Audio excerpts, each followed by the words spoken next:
Estamos en la biblioteca de la Universidad de Oviedo, bueno, en el edificio histórico, en su biblioteca más antigua, más histórica. Estamos con Fausto González, el director, y esto que vais a poder ver en la cámara es un privilegio rodado. ¿No es eso, Fausto? Exactamente, este documento tan espectacular es uno de los más antiguos que tenemos en la biblioteca, está maravillosamente conservado y, como bien dices, es un privilegio rodado, que es el tipo de documento, digamos, más solemne de la Cancillería de Alfonso X, que es con el que alcanza, digamos, este tipo de documentos su máxima perfección. Tiene su origen en la Cancillería Pontificia, de ahí pasó a algunos arzobispados y de ahí a la Cancillería Real, que, como ya digo, pues fue la que le dio en tiempos de Alfonso X la forma casi definitiva a este tipo de documento. Todos los privilegios, bueno, en este caso, tienen las mismas partes, quiero decir, por ejemplo, vemos el crismón al inicio. ¿Eso es siempre así? Bueno, en esta época, claro. En esta época sí, efectivamente, aparece el crismón como invocación a Dios Jesucristo. La letra gótica muy característica, que llegó incluso a llamarse letra de privilegios por ser muy utilizada en este tipo de documentos. Lengua castellana, que cuando lo normal hasta ese momento era utilizar el latín, por fin se considera el castellano como una lengua lo suficientemente solemne como para aparecer en un documento de este tipo, y se llama rodado porque el signo o emblema del rey aparece encuadrado dentro de esta forma que vemos aquí. El signo más frecuente en esta época era esta cruz que vemos. Sí. Más adelante, ya hacia finales del reinado y sobre todo con sus sucesores, pues se aprovechaba el espacio libre, por ejemplo, para que aparecieran en los espacios entre los brazos de la cruz leones y castillos, los emblemas heráldicos del reino. Aparecía rodeado también del nombre del rey y del mayordomo y el alférez de la Casa Real. ¿Y todas estas columnas separadas?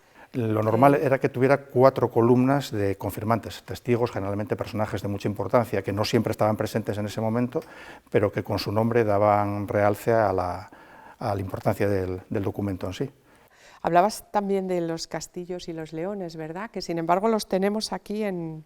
Aparecen en otra parte, sello, que es ¿no? muy importante. No todos los privilegios que se conservan mantienen el sello, el nuestro afortunadamente sí, y este sello de plomo, que estaba también cuidadosamente regulado, era el elemento que daba valor legal al documento. Sin él no tenía valor jurídico.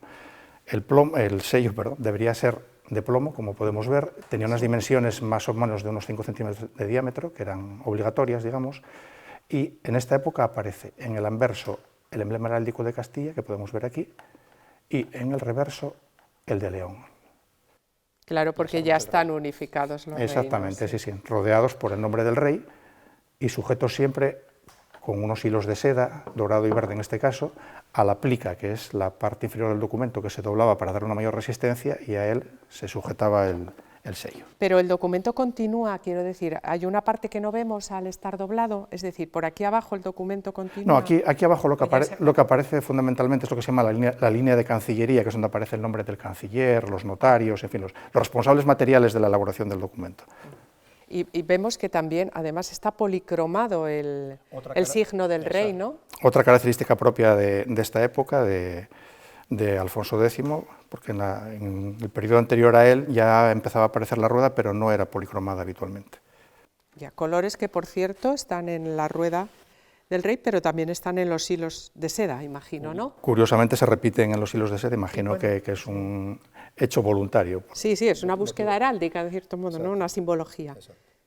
Pues muy interesante. Por cierto, Fausto, ¿el privilegio de qué trata? Los privilegios normalmente consistían, como su nombre indica, en privilegios o exenciones de impuestos que se daban a determinadas personas o instituciones, vasallos del rey, y mediante ellos pues el rey confirmaba su alianza con esas personas o con esas instituciones. En este caso es una confirmación de un privilegio anterior, de medio siglo antes, de un antecesor de Alfonso X, al monasterio de San Salvador del Moral, por el cual le eximía de cierto tipo de impuestos. Muy bien, pues muy interesante. Muchísimas gracias, Fausto, por enseñarnos uno de los documentos más antiguos que tenemos Efectivamente. En la Universidad de Oviedo. Hasta pronto. Hasta pronto.